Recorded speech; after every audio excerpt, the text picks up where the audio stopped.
안녕하십니까. 오늘 저널 미팅 발표자 석법통합과정 김나리입니다. 제가 오늘 발표할 논문은 Understanding the Role of Self-Attention in a Transformer Model for the Discrimination of SCD from MCI Using Resting State EEG입니다. 해당 논문은 IEEE Journal of Biomedical and Health Informatics에 2024년 게재되었으며 이 저널의 임팩트 팩터는 6.7로 컴퓨터 사이언스 인포메이션 시스템스 분야에서 상위 10.2%에 해당되는 Q1급 저널입니다. 우선 해당 연구 논문의 인트로가 좀 양이 방대해서 제가 한 페이지로 요약을 해서 들고 와봤습니다.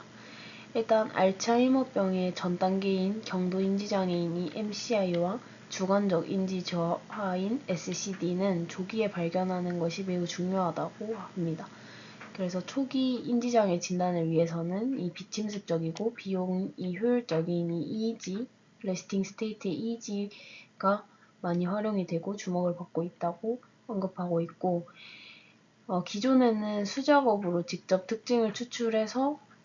SCD와 MCI를 분류하는 전통적인 머신러닝 기반의 방법들이 사용되어 왔다고 하고 있고, 그러나 최근에는 이러한 수작업이 필요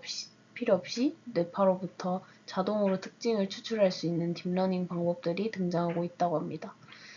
다음에는 특히 이 트랜스포머 모델은 셀프 어텐션 이 메커니즘을 이용을 해서 입력 데이터에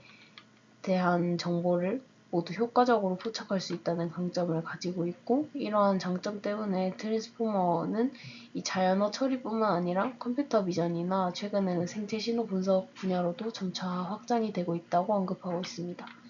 이러한 셀프 어텐션 메커니즘은 뇌파 분석에도 매우 적합한 가능성이 있기는 하지만 아직까지 이 뇌파의 EEG에 특화된 트랜스포머 모델의 이 해석 가능성에 대한 연구는 부족하다고 합니다. 그래서 해당 연구의 목적으로는 레스팅 스테이트 EEG를 활용을 해서 SCD와 MCI를 분류를 하고, 이에 대해서 해석 가능한 이 모델이 어떻게 분류를 진행했는지에 대한 해석을 하고자 한다고 언급하고 있습니다. 본 연구에서 활용한 데이터에 대해서 설명드리겠습니다. 일단 56명의 SCD와 45명의 MCI 환자들을 모집해서 데이터를 획득하였고, 뇌파 데이터의 경우에는 샘플링 레이트 512Hz로 획득되었으며 총 인터내셔널 텐덴시 시스템에 따라서 64개의 채널에서 획득이 되었는데, 그 중에서 이 다음과 같은 19개의 채널만을 분석에 활용했다고 합니다. 그리고 데이터의 경우에는 눈을 감거나 뜬 상태에 대해서 측정을 했는데, 대부분 눈을 감은 상태가 많았다고 해서 눈을 감은 상태의 20분 데이터를 활용을 하였고, 각각 5초, 10초, 30초, 60초의 세그먼트로 나눠서 분석을 추후에 진행을 했는데, 일단 5초는 어텐션 모델의 해석성에 대한 분석에 활용을 하였고, 10초, 30초, 60초는 각각 이 어텐션 모델 성능에 대해서 활용을 했기 때문에 그냥 각각 5초, 10초, 30초, 60초 세그멘테이션 된 데이터를 활용했다고 생각해 주시면 될 것 같고, 뇌파 데이터 전처리의 경우에는 먼저 50Hz 노치 필터링을 진행하고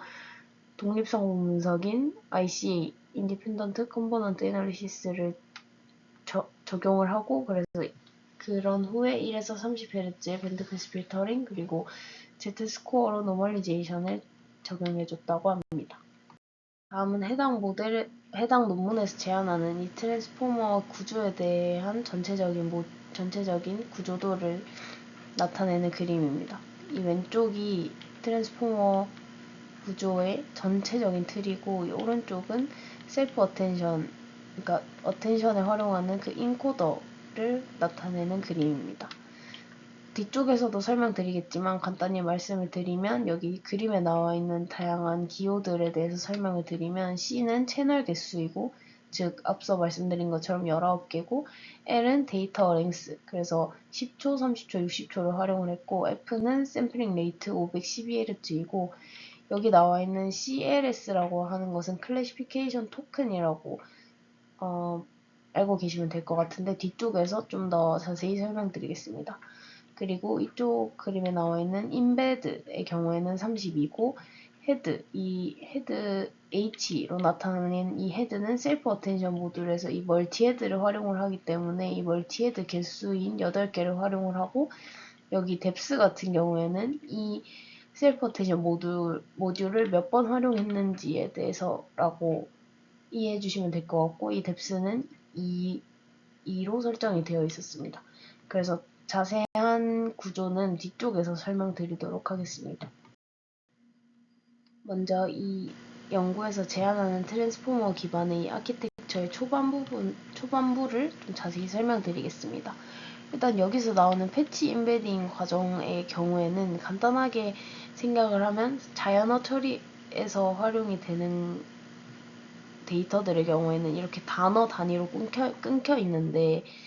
이 뇌파 데이터 같은 경우에는 이렇게 보이시는 것처럼 쭉 이어진 시계열 데이터이기 때문에 이 데이터들을 토큰화하는, 그러니까 이렇게 단어처럼 이렇게 딱딱 나누게 되는 그런 과정이 필요하다고 저는 이해를 했습니다. 그래서 이 패치 임베딩은 그렇게 이 뇌파 데이터를 좀 끊어주는 역할을 한다고 생각하시면 될 것 같고, 그래서 입력 데이터의 경우에는 채널 개수인 C인 19개, 그리고 L은 데이터 랭스로 앞서 말씀드린 것처럼 10초, 30초, 60초를 활용을 했고, 그래서 이때 컨볼루셔널 레이어, 여기에 1D 컨볼루션을 통해서 이렇게 앞서 말씀드린 과정을 수행하게 되는데, 이때 커널 사이즈는 C by K이고 K가 이 패치입니다. 그래서 C by K인 요 커널 하나라고 생각해 주시면 될 것 같고, 그리고 스트라이드가 1/k이기 때문에 오버랩 없이 이렇게 겹침이 없게 컨볼루션이 진행이 되게 됩니다. 그래서 이렇게 컨볼루셔널 레이어를 거치게 되면 이 사이즈가 데이터 랭스를 이 패치 개수로 나눈 것만큼 나오게 되고, 여기 인베드라고 되어 있는데, 인베드는 해당 연구에서는 32개, 32로 설정을 했는데, 이 인베드는 이 채널 개수, 그러니까 19개 채널 개수만을 활용을 해서 이 어텐션을 트랜스포머를 하기에는 학습량이 충분하지 않기 때문에 이 패치 인베딩 과정을 통해서 이 32차원, 인베드인 이 32차원까지로 차원을 늘려줘서 이 좀 학습의 데이터를 좀 늘리고 더 풍부한 정보를 학습할 수 있도록 차원을 늘려주는 과정이라고 생각하시면 되고, 그리고 이 가장 앞쪽에 CLS라고 해서 이 클래시피케이션 토큰을 추가해 줬는데, 이건 일반적으로 클래시피케이션 트랜스포머를 활용한 클래시피케이션에서 많이 활용이 되는 방법이라고 합니다. 그래서 이 앞쪽에 이 클래시피케이션 토큰을 넣어줌으로써 이 패치 클래시피케이션 요 패치가 이 뒤쪽에 나와 있는 다양한 패치들의 이 관련성을 모두 학습을 해서 가장 마지막에 분류에 활용이 되는 그런 그런 패치라고 생각을 해주시면 될 것 같습니다. 그리고 뒤쪽에 이 포지셔닝 코딩 같은 경우에는 이 앞선 이 각각의 패치들의 순서 정보를 추가해줘서 이 패치 간의 순서를 그냥 이렇게 학습이 아니라 패치 간의 순서 정보를 가지고 있는 과정이라고 생각해 주시면 될 것 같습니다. 그리고 다음은 셀프 어텐션 이 과정을 설명드리려고 하는데, 일단 셀프 어텐션의 과정에서는 입력 시퀀스 내에서 이 패치들 간의 관계를 모델링하는 것이고, 이 각 패치에서 쿼리, 키 밸류를 각각 생성을 하고, 그리고 어텐션 스코어를 각각 계산을 해서 서로 패치 간의 어텐션 스코어를 계산해서 가장 중요한 정보들을 빼오는, 다들 아시는 그런 어텐션 방법을 활용을 했고, 이 멀티 헤드 어텐션 같은 경우에는 이 과정을 여러 헤드로 병렬 수행해서 다양한 피처를 학습하는 방법입니다. 그래서 이 연구에서는 여기서 8개 헤드를 활용을 해서 멀티 헤드 어텐션을 진행을 했고, 뒤쪽에서 이 8개에서 각각 독립적으로 어텐션을 수행해서 결과를 통합하는 과정을 수행했습니다. 그래서 이러한 과정을 통해서는 다양한 관점에서 EEG 각각의 패치 간의 이런 상관관계를 효과적으로 학습할 수 있고, 그래서 이 8개 각각 학습된 이 정보들이 뒤쪽에서 이 결합이 돼서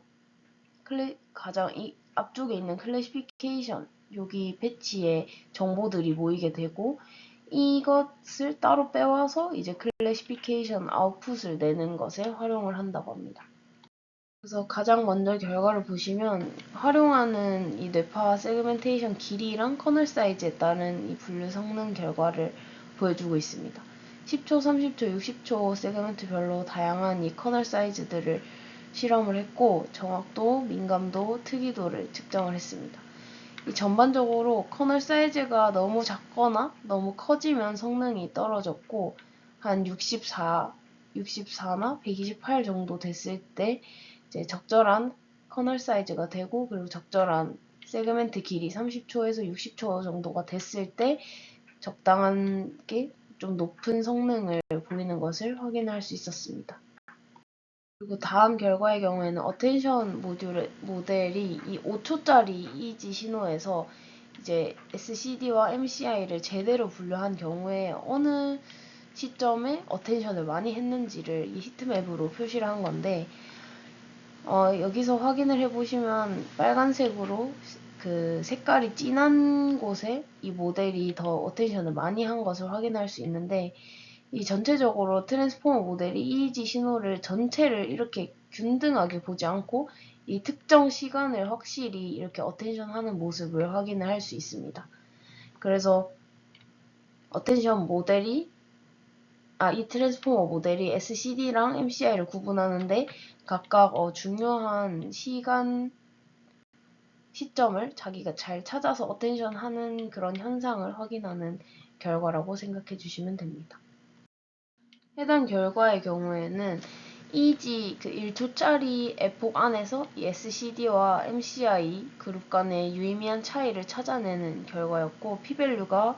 0.01보다 작은 채널과 시간 구간을 표시한 결과입니다.